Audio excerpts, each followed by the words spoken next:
Saludos, y vamos a estar tratando el tema del momento de inercia de un sólido, aplicándolo en integrales múltiples. Antes de entrar al tema principal, que es el momento de inercia de un sólido, vamos a estar definiendo un poco lo que son las integrales múltiples para saber por qué las aplicamos en este momento. Eh, ¿Qué son las integrales múltiples? La integración múltiple es el proceso de encontrar las primitivas de una función de varias variables respecto a todas las variables independientes que dicha función posea. Generalmente, la aplicación más directa es la integral definida utilizada para encontrar áreas de regiones y volúmenes de superficie en el espacio. Las integrales pertenecientes a este renglón son las integrales de una función de dos variables, que es la que conocemos como xy, sobre una región en el plano, y las integrales de una función de tres variables, que es la que conocemos como xyz, sobre una región en el espacio. Estas integrales se conocen como integrales múltiples y se definen como el límite de las sumas de Riemann. Como podemos ver, así es como se representan las integrales dobles y así es como se representan las integrales triples. Al ya saber esta información, podemos entrar en lleno a nuestro tema principal, que es el momento de inercia de un sol. Esta se representa con el símbolo I y es una medida de inercia rotacional de un cuerpo cuando un cuerpo gira en torno a uno de los ejes principales de inercia. La inercia rotacional puede ser representada como una magnitud vectorial llamada momento de inercia, sabiendo que la inercia es la resistencia que opone la materia a modificar su estado de reposo o movimiento. Por el contrario, la inercia, esta depende de la distribución de la masa de un cuerpo, lo que quiere decir que a mayor distancia se encuentre la masa al centro de rotación, mayor será el momento de inercia. Esto es en la base de ejes principales de inercia que se reflejan distributivamente en su masa en torno a un eje de giro. Es decir, que la magnitud angular, que es la que nos indica la resistencia, tiene un objeto determinado a rotar. Y el torque, que el cuerpo, el torque del cuerpo producirá un movimiento rotacional que es necesario para producir el movimiento. El momento de inercia también depende entonces de la geometría del cuerpo y posición del eje, pero no depende de las fuerzas que intervienen en el movimiento. Sin embargo, en el caso más general, la inercia rotacional debe representarse por medio de un conjunto de momentos de inercia que nos habla acerca del equilibrio y de la torca que un objeto experimenta con respecto a diferentes ejes en un campo gravitacional. En cambio, si un cuerpo en un eje el cual se encuentra en rotación, es más probable que estemos más interesados en conocer cuánta energía almacena en el eje o cuánta energía genera este eje a una velocidad angular determinada. Aquí es donde el segundo momento o momento de inercia entra en escena.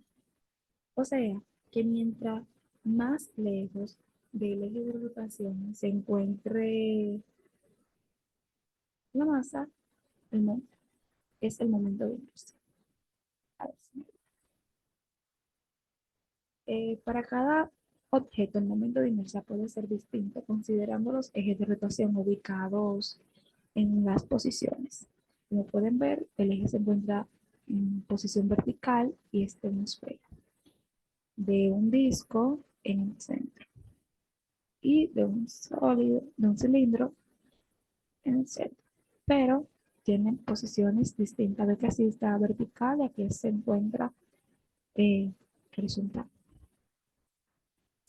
¿Cómo se calcula? Para determinar una integral para la cantidad de energía almacenada de un eje de rotación, primero imaginamos al eje dividido en pequeños bloques. Cada bloque tiene su propia energía cinética y se suman las contribuciones que de los bloques individuales para obtener la energía cinética del eje. ¿Cómo se obtiene la fórmula? Imagina que dividimos el eje en pequeños bloques, como dije anteriormente, pero de la masa, que se representará como la diferencia de la masa de m sobre k, y que sea r sobre k la distancia desde el centro de masa de k estimo del bloque hasta el eje de rotación, Si el eje gira a una velocidad angular constante de omega igual a delta t, de omega igual a diferencial de teta entre diferencial de t radianes por segundo. El centro de masa del bloque reconocerá su órbita a una rapidez lineal de la velocidad igual a la derivada de r entre k de teta igual de delta a r k de la derivada de teta entre t igual a k igual a rk omega. La energía cinética del bloque será aproximadamente a un medio de la diferencia de la masa por el volumen a la 2 igual al un medio de la diferencia de la masa entre R por, mejor dicho, no entre, por R y omega elevado igual a un medio de omega elevado del radio elevado a 2 por el diferencial de M, la diferencia de M. Todo esto siempre será representado por K como exponente bajo. La energía cinética del eje será aproximadamente la sumatoria de un medio de omega elevado a 2, la fórmula que tuvimos anteriormente, pero con una sumatoria por delante.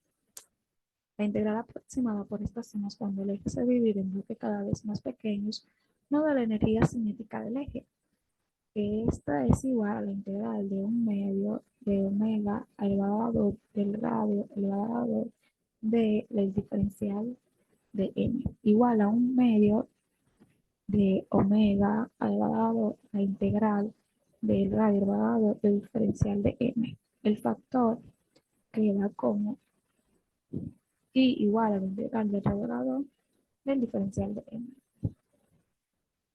Es el momento de inercia de la flecha con respecto a su eje de rotación. Vemos que la energía cinética del eje es un medio de I por omega elevado a la 2. Podemos observar que esta es la recta L. Este es el eje de rotación. Este es el sólido, la diferencia de M, velocidad, el ángulo, el volumen, R, el radio, y el radio con respecto a delta. Ahora derivaremos una fórmula para el momento de la inercia que un sólido en el espacio, si R en el espacio tridimensional es la distancia desde el punto X, Y, Z en B a una recta L, entonces el momento de inercia de la masa de la diferencia de M es igual a delta X, Y, Z, delta volumen. Con respecto a la recta L, es aproximadamente la diferencia de I igual al radial a 2 por X, K, Y, K, Z, K por la diferencia de N a la K. El momento de inercia con respecto a L del objeto completo es el momento de inercia con respecto a L es igual al límite de N que va a infinito de la sumatoria de N de K igual a 1 de la diferencia de I de K igual al límite de N que va a infinito de la sumatoria que va desde N a K igual a 1 de R a la 2. Como vimos, vamos a sustituir esto, porque esto es igual a esto que tenemos aquí, como explicamos, lo vamos a sustituir aquí. Y como mk es igual a delta, como lo dijimos aquí, lo sustituimos también aquí. Y obtendríamos que se simplificaría, se hace esto con esto y quedaría que una integral triple de el radiado de delta por el diferencial de delta. Si L es el eje X, entonces R a la 2 es igual a Y a la 2 más Z a la 2. Aquí podemos observar que nos quedaría entonces una integral triple de Y a la 2 más Z a la 2 de delta que va de X, Y, Z, diferencial de delta. Podemos observar en esta gráfica una integral triple X, Y, Z. Este se representa el ángulo, el origen y el sólido. Este es el mismo proceso, se aplica para y, para z y para las integrales dobles. Es decir, que nos quedaría una tabla así en general con respecto al eje X para las dimensiones tridimensional o tres dimensiones, para el eje Y, eje Z y el eje L. Esto realmente no es un eje, esto es respecto a la recta L. En dos dimensiones con respecto al eje X, con respecto al eje Y, con respecto a la recta y con respecto al origen. Como pueden ver, aquí se le agrega una más en el de dos dimensiones y esta se trabaja con coordenadas polares, sabiendo que R en ambas va a significar la distancia del punto de XY hasta la recta L y que delta es igual a delta XY. Ahora, sabiendo esta información, vamos a aplicar lo aprendido resolviendo un ejemplo. Este es un ejemplo con una integral doble y vamos a eso. Dice, encuentra los momentos de inercia de IX, IY y I0. I0 no, IO, que es el origen. Un disco homogéneo de con densidad ρ de XY es igual a ρ, centro, en el origen y radial. Como pudimos observar en la tabla anterior, pudimos ver esta ecuación, que es la que representa a la incógnita, a una de las incógnitas que estamos buscando. Entonces, sabemos que el momento de inercia del origen es igual a y a la x más y a la y. Entonces, eso quiere decir que nuestra primera integral va a ir desde cero, o sea, se va a evaluar desde cero menor o igual a delta menor o igual a 2pi, porque es un disco homogéneo, como podemos ver aquí. Y nos da el ejercicio que va desde el centro del origen al radio, o sea, que y x es igual a y. O sea que va desde cero, la segunda integral va desde cero, menor o igual a r, menor o igual a. Entonces aquí se trabaja con coordenadas polares, porque nos están pidiendo el origen. Entonces sabemos que esto es igual, según lo que vimos cuando estábamos definiendo la fórmula, que x a la 2 más y a la 2 es igual a r a la 2. Entonces, esto no lo podemos aplicar aquí y se nos simplificaría nuestra ecuación o nuestra fórmula. Entonces, nos quedaría algo así, sabiendo que ρ es igual a ρ xy es igual a ρ.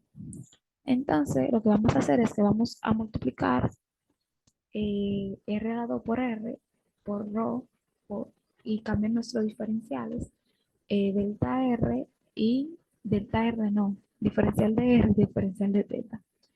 Y nos quedaría esta integral de aquí, evaluando nuestra primera integral, como dijimos, desde 0 a 2pi y desde la segunda integral desde 0 a A.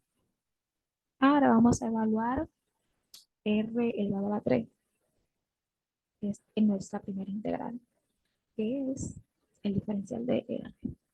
Rho será una constante y se quedará en toda la ecuación. Cuando integramos, sabemos que cuando integramos con un exponente, el exponente se le suma a 1 y este va al denominador y igualmente se le suma a 1. Entonces, 3 más 1 es igual a 4, igualmente abajo. Ahora vamos a evaluar desde 0 a A. Nos queda de esta manera, nos daría integral de 2pi 0, evaluado desde 0 a A, R a la 4, entre 4, por ρ, por delta, por diferencial de delta. Entonces vamos a evaluar.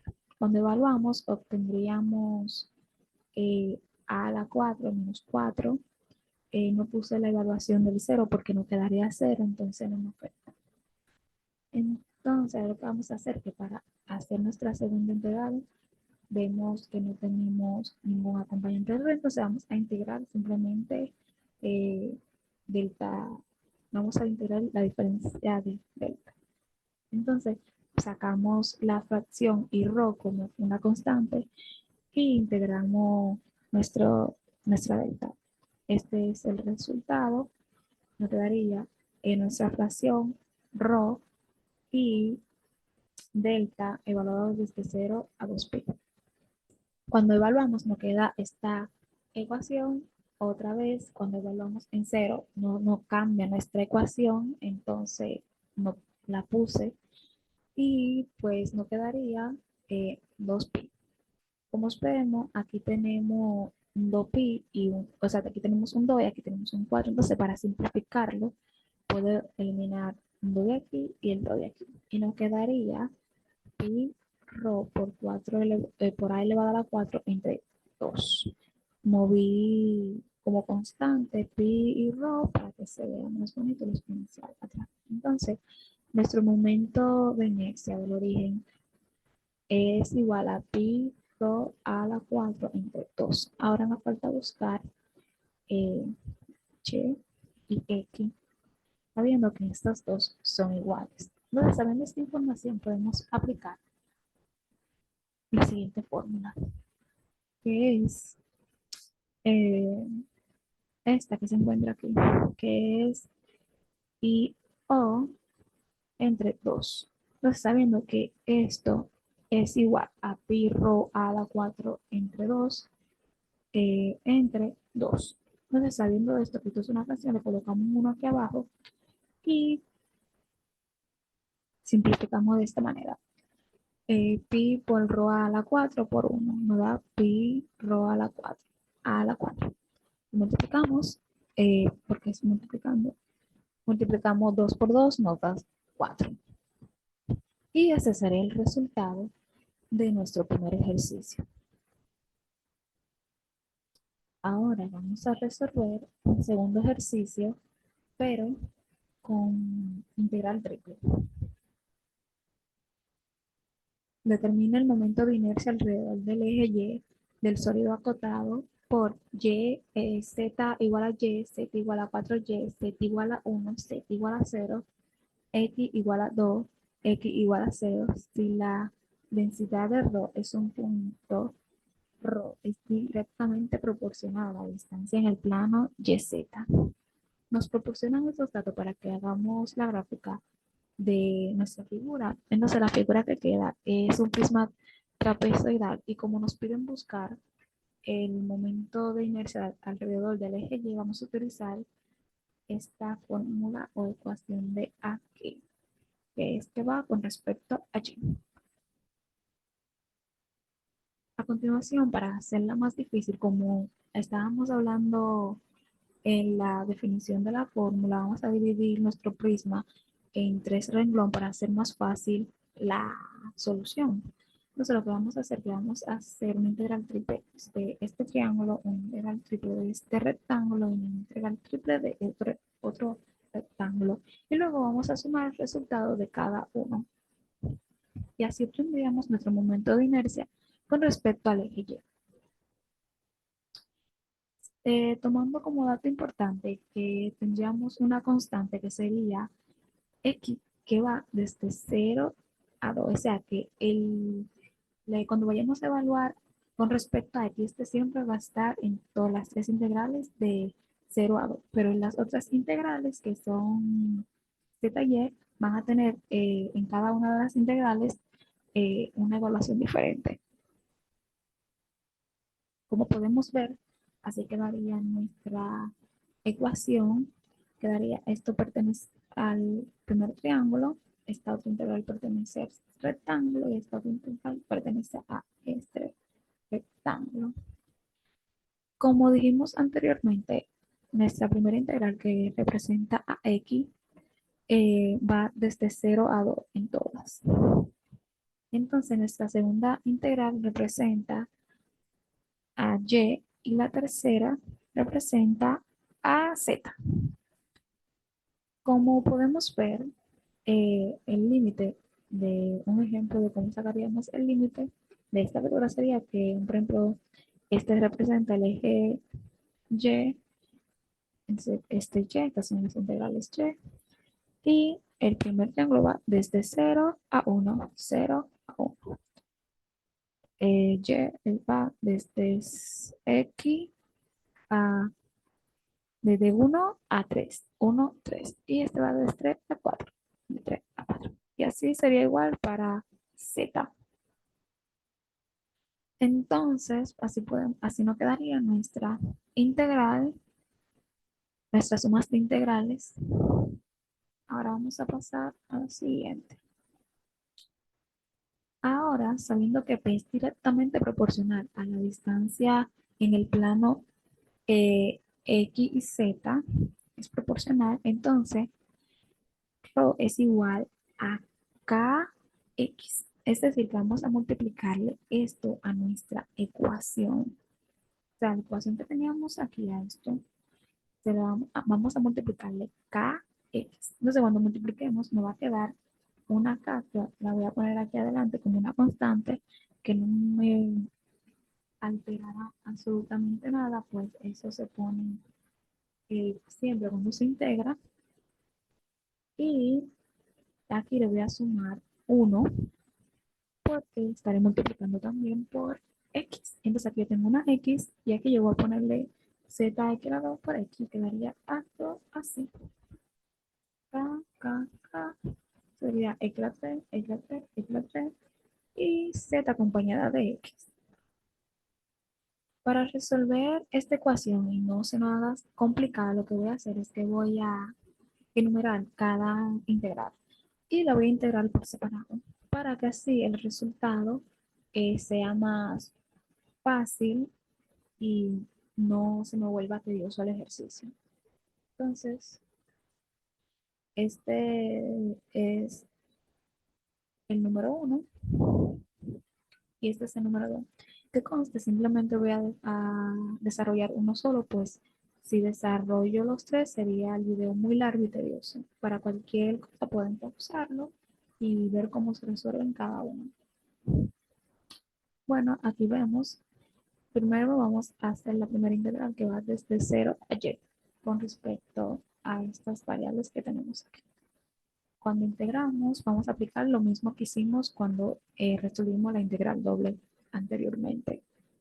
Entonces, como aquí no estamos integrando con respecto a x, sino contra z, aquí se nos va a sumar una z y aquí x a la z se le va a sumar 1. Cuando integramos x a la z, o sea que este se nos queda como una constante, vamos a integrar simplemente el diferencial de z. Entonces nos queda x a la 3 diferencial de y z. Más, vamos a integrar ahora esto. Vamos a sacar entonces nuestra x igual y vamos a integrar la z, z elevado a la 2. Entonces nos quedaría z elevado a la 2 más 1 entre 2 más 1 queda 3, 3. Y nos quedaría de esta manera nuestra ecuación evaluada desde 0 a y. Como pueden ver aquí cuando se evalúa desde 0 me quedaría 0, entonces no es necesario colocarlo, pues no me entera la ecuación. Cuando evaluamos con respecto a y, vamos a colocar en todas las z que tenemos, estas dos, vamos a colocar y para poder integrar ahora para y. Entonces, cuando ahora vamos a integrar con respecto a y. Cuando integramos con respecto a y, no queda intacta nuestra x a la 3. Esta siempre se va a quedar así hasta que lleguemos a la última integral.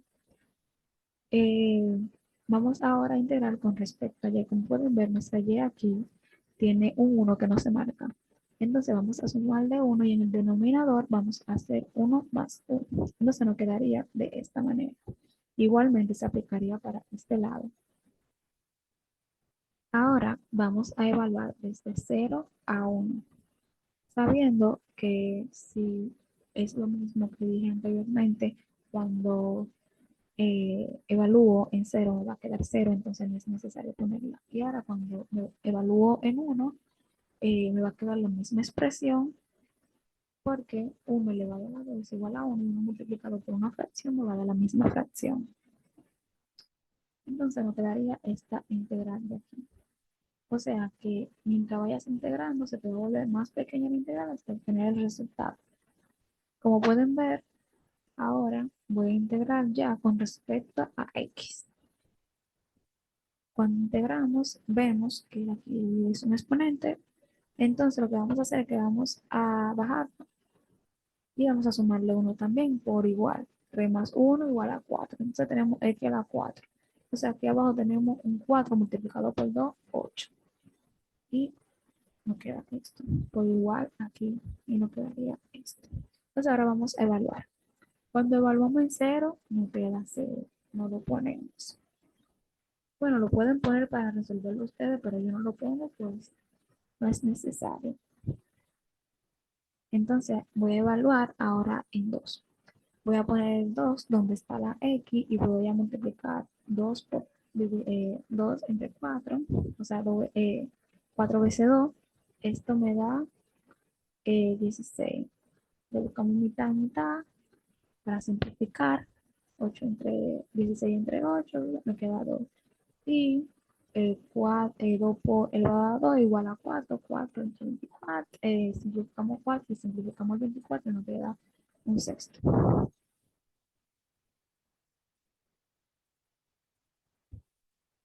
Entonces, nos queda la siguiente sumatoria, que es 2 más un sexto.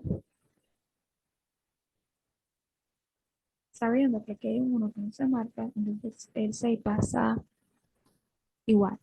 Y hacemos la carita feliz, que es multiplicando el 2 por el 6 y el 1 por el 1. Esto nos queda 12 más 1, 13. Y eso quedaría nuestra primera integral.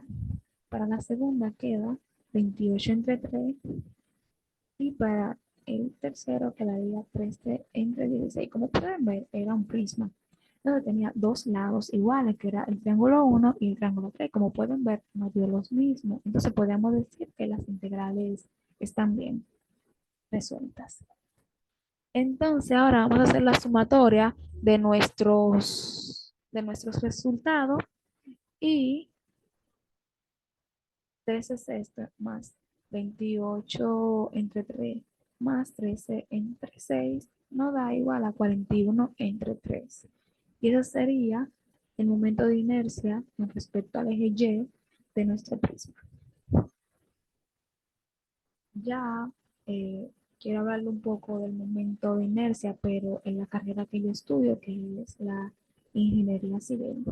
El momento de inercia es muy importante en el área de la ingeniería civil, especialmente en el diseño de elementos estructurales como vigas y columnas, debido a que la inercia con la que se diseña, claro está, esta depende de la geometría eh, que se va a utilizar.